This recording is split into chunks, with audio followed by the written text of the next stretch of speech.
Hi, I'm Cassandra Morgan, and this is Creative Academy. This is a video blog to help writers of all types and styles take your good writing to great. So lately I've been getting a lot of submissions, people asking me, hey Cassie, can you read this for me? Tell me what you think. And the feedback that I've been giving and what I've been seeing a lot of is, hey, be careful of your head hopping. And then they write me back and they say, Cassie, what's head hopping? Is this some crazy Harry Potter, jinx gone wrong? No, it's nothing from Harry Potter, but it can be the result of detailed writing that's gone a little wrong. Watch this example that I've created for you.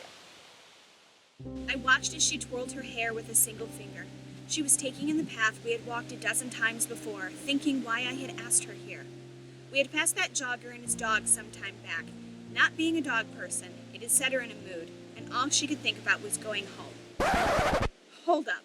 Since when did our character suddenly develop the ability to read his girlfriend's mind? So unless you're writing about a character that has the ability to read minds, which is actually kind of cool, our point of view character, or POV character, who is the guy in this example, can't possibly know what his girlfriend is thinking. So when you get into a situation of head hopping, here are a couple things to ask yourself. Number one, do our readers have to know this information?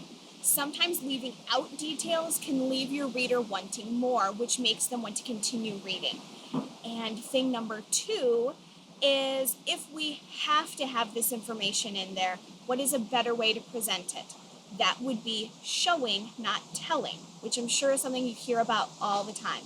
Here is an example of showing, not telling. I watched as she twirled her hair with a single finger. She was taking in the path we had walked a dozen times before. She sighed aloud and looked at me, studying me with those hazel eyes. Did she wonder why I had brought her here? She was still on edge, fidgeting with the hem of her shirt. We had passed a jogger and his dog some time back. She wasn't exactly a dog person, and had asked to go home right after that golden doodle had jumped on her. Her mood hadn't seemed to change since. See, this is an example of showing, not telling. Our point of view character can't read his girlfriend's mind. We've already established this. But he can tell how she might be feeling based on context clues and body language that she's giving to him. So what do you do when you're writing in third person versus first person? Take a look at this example. He watched as she twirled her hair with a single finger. She was taking in the path they had walked a dozen times before, wondering why he had asked her here.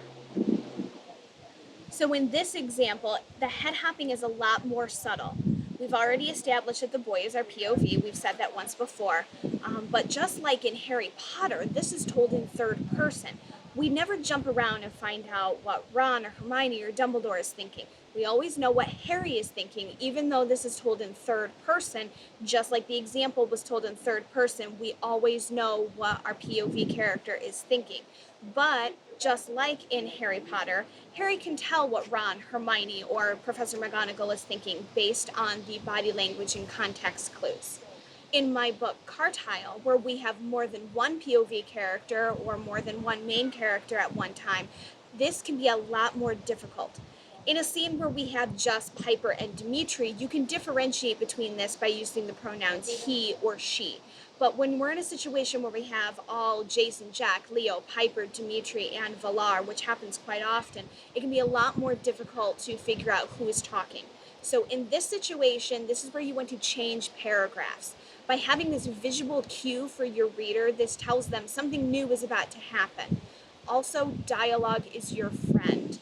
A lot of very important things happen between those little quotation marks, and your readers know this. They're going to be a lot more likely to skip over large chunks of paragraph, but they will never, most of the time, will not skip over dialogue.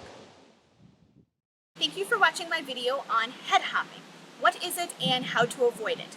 If you found this video useful, please subscribe to my YouTube channel. You can also visit me at authorcassandramorgan.com. I release a weekly blog post that has a writing prompt, and if you respond to that writing prompt, you can get featured on my website. I would also love to hear from you about whatever writing topics you are potentially having problems with. Please comment below or contact me at authorcassandramorgan.com. Thank you.